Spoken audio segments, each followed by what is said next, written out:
बिस्मिल्लाहिर्रहमानिर्रहीम। अस्सलाम वालेकुम नाज़रीन, मैं हूँ आमशरी आरिफ हमीद भट्टी, लाहौर पाकिस्तान से मुख्तलिफ खबरें और उनके तज़ियों के साथ। नाज़रीन, आज के वीलॉग में आपको बताएंगे कि एक तरफ दुनिया में ईरान अमेरिका जंग, अमेरिकन प्रेसिडेंट का चीन का दौरा और दौरे में अहम गुफ्तगू, लेकिन पाकिस्तान का मीडिया अनमोल पिंकी पर ही सारा टाइम सर्फ कर रहा है, क्योंकि पाकिस्तान में आज़ादी सहाफ़त की तदफीन कर दी गई है। लगड़ बगड़ चमचे करचों को सहाफ़त की जिम्मेदारी दे दी गई है। आजकल आपको मीडिया पे हर चीज़ मिलेगी, हर ड्रामा मिलेगा, लेकिन हक़ाइक़ नहीं मिलेंगे। बढ़ती हुई महंगाई, बेरोज़गारी, लाकानूनियत, करप्शन, किस किस से ज़ुबान ज़दे आम, लेकिन गरीब आदमी से जीने का हक़ छीनने वाले हुक्मरान फार्म 47 की पैदावार ने अदलिया को कंट्रोल कर लिया, मीडिया को कंट्रोल कर लिया, आवाम के हुकूक सलब कर लिए, पेट्रोल बिजली गैस की कीमतों में आवाम से जीना हराम कर दिया गया और अशराफिया, मिल मालकान, अरबपति लोग, खरबोपति बैरून मुल्क पैसे भेज रहे हैं। और पाकिस्तान में आपको मीडिया पर आएगा, अनमोल पिंकी कोकीन की शौकीन थी, साबिक इंस्पेक्टर था, दूसरी शादी थी, लाहौर से कराची तक हेरोइन बिकती थी। अगर बिकती थी तो मामे उफाड़ दे क्यों नहीं सो, क्योंकि हिस्सा लेंदे सो। अभी तक किसी एक अफसर का नाम नहीं आया जो उसकी पुश्तपनाही करता था, उससे पैसे लेता था, या उसे पुलिस से छुड़वाता था या दीगर अदारों से। क्योंकि पाकिस्तान में जहाँ चोरी का मैंडेट जायज़ हो, जहाँ अदलिया के जजों को इंसाफ ना मिले, हाई कोर्ट के जज साहबान को, जहाँ chief justice justice Mansoor Ali Shah ने सुप्रीम कोर्ट का चीफ जस्टिस बनना हो, उसे रिज़ाइन देना पड़ जाए, तो वहाँ 25 करोड़ आवाम कीड़े मकोड़े होती है। नाज़रीन, आजकल पाकिस्तान में इंटरनेशनल खबरों का सैलाब आया हुआ है। जैसे मैंने बनाया, इतनी बड़ी खबरें हैं कि ये डिसाइड करना मुश्किल हो जाता है कि कौन सी खबर अहम है और कौन सी अहबर है, कौन सी हेडलाइन पहले बने, कौन सी दूसरी बने, कौन से प्रोग्राम करें। लेकिन प्रोग्राम पर एक फ़ोन आता है, इसको गेस्ट लेना है, इसको नहीं लेना, इस टॉपिक पे करना है। यहाँ तक कि बन्नू के शहीद पुलिस वालों की कवरेज से भी मीडिया के कुछ दोस्तों का कहना है कि हमने कवरेज नहीं देखी। तो मैंने कहा, सानू की ते तानू की, साधो की ते कामों की। पाकिस्तान में जबर का निज़ाम चल रहा है। खैर नाज़रीन, ये डिसाइड एक तरफ करना मुश्किल हो रहा है, दूसरी तरफ कौन सी खबर पहले कौन सी बाद में। एक तरफ डोनाल्ड ट्रंप चीन के दौरे पर है और दौरा आलमी मंजरनामे पर मुकम्मल तौर पर तब्दील कर सकता है, लेकिन ये वो इतना अहम क्यों है और चीन में क्या हो रहा है, पाकिस्तान में इसके क्या असरात हो सकते हैं, ये सारी तफसीलात आपको आज के इस वीलॉग में बताएंगे। लेकिन अमेरिकन सदर, चीनी सदर ने वाशगाफ का कह दिया कि वो खिते में अमन चाहते हैं, तिजारत चाहते हैं, जंग के खिलाफ हैं, जबकि अमेरिका ईरान को फतह करना चाहता है। इस पर उन्होंने शी जिनपिंग ने कहा है कि अब दुनिया में जंगों से तरक्की नहीं, इक्तिसादी और इकॉनमी को बेहतर करके आगे बढ़ना चाहता। चीनी सदर ने इंतहाई मुफीद बातचीत रही। डोनाल्ड ट्रंप ने कहा चीनी सदर से नहायत मुस्तफ़ा गए और उनका पुरतकवाब इस्तकबाल किया गया। लेकिन पाकिस्तान में क्या है कि हमने चीन और ईरान और अमेरिका की दोस्ती करा रहे हैं, लेकिन इमरान खान साबिक वज़ीर आज़म से उनकी बहनों की मुलाकात नहीं करा सकते, क्योंकि असी मजबूर हाँ, भाइयों को पूछ के दसांगे। उनके ज़ाती मौलजीन का चैकअप नहीं करा सकते, भाइयों को पूछ के दसांगे। तो बंदा पूछे, एक तरफ तो 28वीं तरमीम इसी महीने कुछ लोगों का दावा है, सीनियर सहाफ़ियों का, सियासतदानों का, कि हो सकती है। दूसरी तरफ पीपल्स पार्टी के चेयरमैन बिलावल भुट्टो कहते हैं कि 28वीं तरमीम अभी उनसे डिस्कस नहीं हुई। 22, 26वीं और 27वीं क्या हुई थी, उस पर तो ब्रूट मेजॉरिटी से आपने पास कराई थी। तो 28वीं तरमीम तो आनी है, उसके बाद 29वीं तरमीम भी आनी है। देखना ये है कि आने वाले दिनों में पाकिस्तान के सियासतदान जमहूरियत की तदफीन करते हैं या जमहूरियत को जिंदा रखने के लिए अवामी मफाद में फैसले करते हैं और बंद कमरों की 28वीं तरमीम को बंद करके साइड पे रख देते हैं। नाज़रीन, दूसरी तरफ नेतन्याहू का यूएई के खुफिया दौरे की खबरें भी आ रही हैं। वज़ीर ख़ारजा ईरान के वज़ीर ख़ारजा के दरमियान शदीद तल्ख़ कलामी हुई है। ये माजरा आखिर है क्या, ये भी आपको इस वीडियो में बताऊंगा कि जब कि ईरान अमेरिका के पैरों के नीचे से कैसे ज़मीन निकाल रहा है, इस पर भी इस वीडियो में बात करेंगे कि पाकिस्तान ने क्रूज़ मिसाइल चला दिया है। और इस बारे में भी आपको बताऊंगा कि इस वीलॉग में कि इसके अलावा पाकिस्तान में क्या चल रहा है, ये भी हम डिस्कस करने की कोशिश करेंगे। एक तरफ 28वीं तरमीम की तैयारियां तेज़ी से हो गई हैं और बंद कमरों में फैसला कर दिया 28वीं तरमीम भी होगी, 29वीं भी होगी और सूबे भी बनेंगे, जबकि हुक्मरान, डमी हुक्मरान इससे गाफिल हैं। जैसे मैंने कुछ देर पहले कहा कि बिलावल भुट्टो कहते हैं 28वीं तरमीम नहीं, जबकि इसमें 4 अहम मीटिंगें हो चुकी हैं जिसमें ब्यूरोक्रेट और पॉलिटिशियन शामिल हैं, लेकिन दोनों हुक्मरान इस हकायक से खूनखार बिल्ली को अपनी तरफ आते देख के आंखें बंद कर, कबूतर की तरह आंखें बंद कर रहे हैं। 28वीं तरमीम में तेज़ी आ चुकी है और दूसरी तरफ पीपल्स पार्टी की जानिब से दावा किया जा रहा है कि जल्द इमरान खान की रिहाई होने वाली है। मुझे बताएं, ये अदालतें क्या इमरान खान को रिहा कर सकती हैं? जिन्होंने गिरफ्तार कराया है वो तो अदालतों को कुछ समझते ही नहीं। जब उन्होंने 27वीं तरमीम करानी थी तो मुकद्दस पार्लियामेंट में छापा मारा गया और नकाब पोशों ने पार्लियामेंटेरियन को अगवा कर लिया, अरकान असम्बली को अगवा कर लिया। सिंध हाउस में लंगर बाजार लगा और सेल लगी। ये इल्ज़ामत पीटीआई और पूरा मीडिया दिखाता रहा। गो कि मीडिया वही दिखाता है जो बंद कमरों से हुक्म आता है। पीपल्स पार्टी का ये दावा मेरी तो समझ से बाला है कि इमरान खान की जल्द रिहाई होने वाली है और कुछ लोग ये भी दावा करते हैं कि पीपल्स पार्टी और पीटीआई मिलकर हुकूमत बनाएगी, जबकि पीटीआई इमरान खान के करीबी लोगों ने कहा कि इमरान खान इस फ्रॉड सिस्टम का, इस जाली सिस्टम का ना हिस्सा बने थे, ना बन रहे हैं और ना ही बनेंगे। जबकि कुछ दिनों में एक बहुत बड़ा इशू पाकिस्तान में चल रहा है, वो है कोकीन क्वीन पिंकी, अनमोल पिंकी। क्या बात है, मुल्क में पेट्रोल 417 पे चले गया, इस पे बात नहीं करनी। बन्नू पे पुलिस वाले शहीद हो गए, इस पे बात नहीं करनी। अदालतों से इंसाफ नहीं करना, इससे बात नहीं करनी। बिजली के बिल, सोलर पर टैक्स लगाया जा रहा है, इस पे बात नहीं करनी।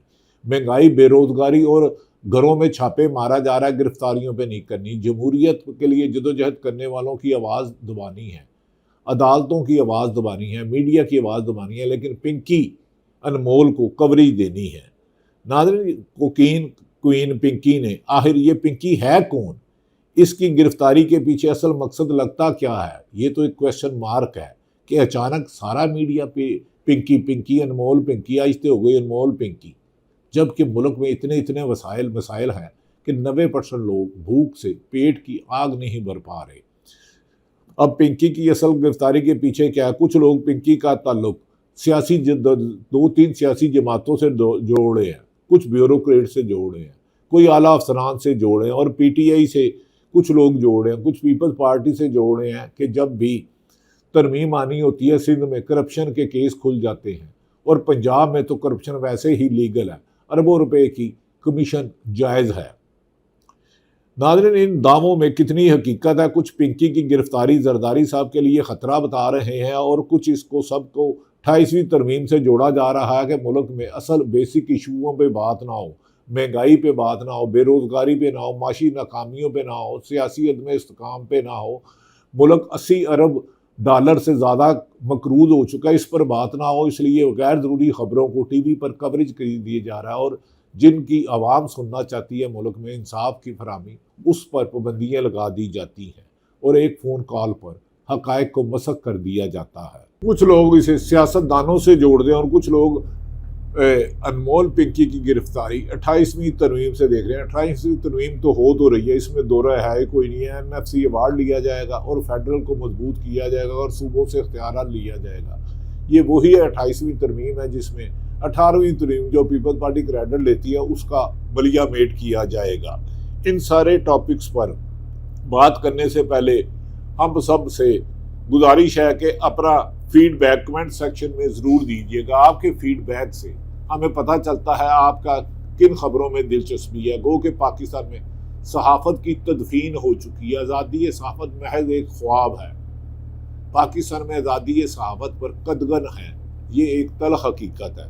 अब आ जाते हैं तो सबसे पहले हम बात करते हैं कि ट्रंप का दौरा चीन पर, और दौरा चीन इस खिते में पाकिस्तान के लिए भी बहुत अहम है क्योंकि ट्रंप चीन से गुजारिश कर रहे हैं कि वो ईरान के मुआहदे पर राज़ी करे और सोचे कि अगर चीन और ईरान अमेरिका के दरमियान खुद सालिस बन जाता है और सुलह में कामयाब हो जाता है तो पाकिस्तान का क्या होगा। ये सवाल इसलिए उठ रहा है क्योंकि अमेरिकी अखबारात में पाकिस्तान के हवाले से कुछ अच्छी खबरें शाया नहीं हो रही, यहाँ इसको इंडिया लॉबी शाया करवा रही है, लेकिन हो रही हैं। और इस प्रोपोगंडे के पीछे इसराइल और इसराइल के वज़ीर-ए-आज़म नेतन्याहू और भारत के वज़ीर-ए-आज़म नरेंद्र मोदी का साजिशें भी बताई जा रही हैं।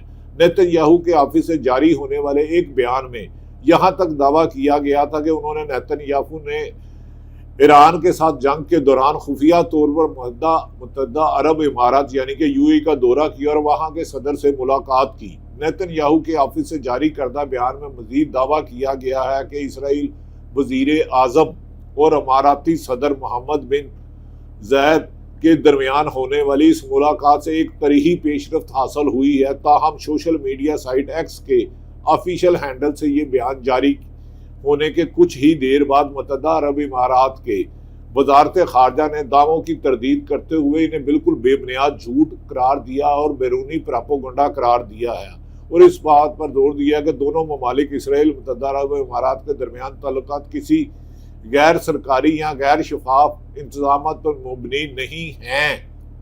जबकि याद रखें कि यूएई इसराइल को तस्लीम कर चुका और पाकिस्तान का बरादर इस्लामी मुल्क है और वहाँ 18 से 20 लाख पाकिस्तानी रोजगार की सिलसिले में यहाँ कारोबार कर रहे हैं। इसराइली वज़ीर आज़म के ऑफिस से दौरा यूएई की खबर की तस्दीक पर रद्द अमल देते हुए ईरान के वज़ीर खारजा जो इन दिनों में भारत के दौरे में इराक अब्बास आरकची का कहना है कि नेतन्याहू ने सरेआम वो बात जाहिर कर दी है जिससे ईरान की सिक्योरिटी सर्विसेज पहले ही इस मुल्क की क़यादत को आगाह कर चुकी थी। इराकची ने सख्त अल्फाज में लिखे गए एक्स पर अपने बयान में कहा है कि अजीम ईरानी कौम के साथ दुश्मनी एक अहमकाना जुआ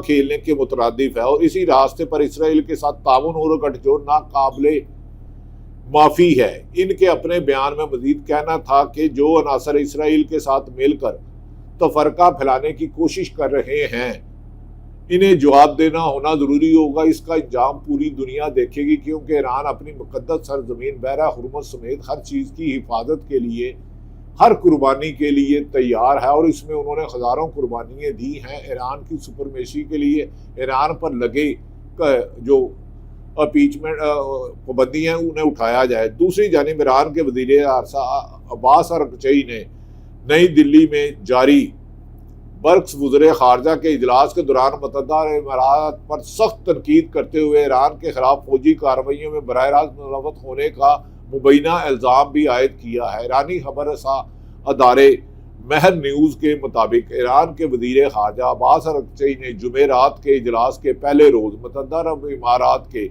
नुमाइंदों को मुखातिब करते हुए कहा कि यूएई ईरान के खिलाफ होने वाली जारियत में बराह रास्त शरीक रहा है। उन्होंने इल्ज़ाम लगाया कि वहाँ की सरजमीन ईरान के खिलाफ इस्तेमाल हुई है जबकि यूएई ने इसकी तरदीद की है।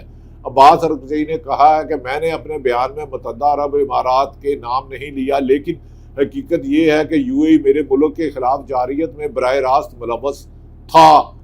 जबकि अमेरिका और इसराइल ने ईरान पर हमला किया तो यूएई ने मजम्मत तक नहीं की और इनका ये बयान अमाराती नुमाइंदों के रिमाज के जवाब में सामने आया है। इससे खित्ते में खलीज और फासले बढ़ते हुए नजर आ रहे हैं और दुनिया एक बड़ी जंग की तरफ जा सकती है अगर अमेरिका के ट्रंप और चीन के प्रेसिडेंट इसको जंग रुकवाने में कोई अहम रोल अदा नहीं करते। ईरानी वज़ीर खारजा अब्बास अरकची ने इजलास के दौरान अमाराती हम मनसब के मुत्तहदा अरब इमारात के इसराइल के साथ ताल्लुकात पर नज़रसानी का भी मशवरा दे दिया है कि हम इस्लामी ममालिक को एक होना होगा। उन्होंने अमाराती हम मनसब को मुखातिब करते हुए कहा है कि इसराइल के साथ आपका इत्तेहाद भी आपको तहफ़्फ़ुज़ फराहम नहीं कर सकता। बेहतर यही है कि आप ईरान के हवाले से अपनी पॉलिसी पर नज़रसानी करें और मुस्लिम ममालिक आपस में बैठ के इख्तलाफात को हल करें बजाय जंग के मुज़ाकरात की टेबल पर ही आना होगा।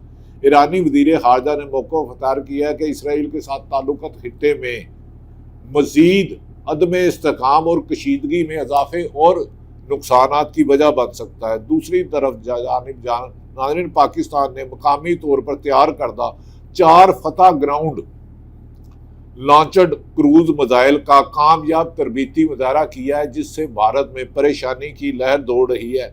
नाज़रीन आज इस बात करते हैं कि पाकिस्तान में ताकत के ऐवानों में क्या हो रहा है। मुल्क में 28वीं तरमीम का शोर मचा हुआ और इससे पीपल्स पार्टी के लिए खतरे की घंटी और मुस्लिम लीग के लिए खतरनाक आवाजें आ रही हैं। क्या मुस्लिम लीग नून के बारे में हमारे एक दोस्त का कहना है कि नवाज शरीफ स्टैंड ले रहे हैं कि इतना नीचे ना लगे बंद कमरों में, जबकि नवाज शरीफ जो 17 और 18 सीटों से बकौल हारून रशीद के इक़्तिदार में आ जाए तो वो उसूलों पर जद्दोजहद कैसे करेंगे।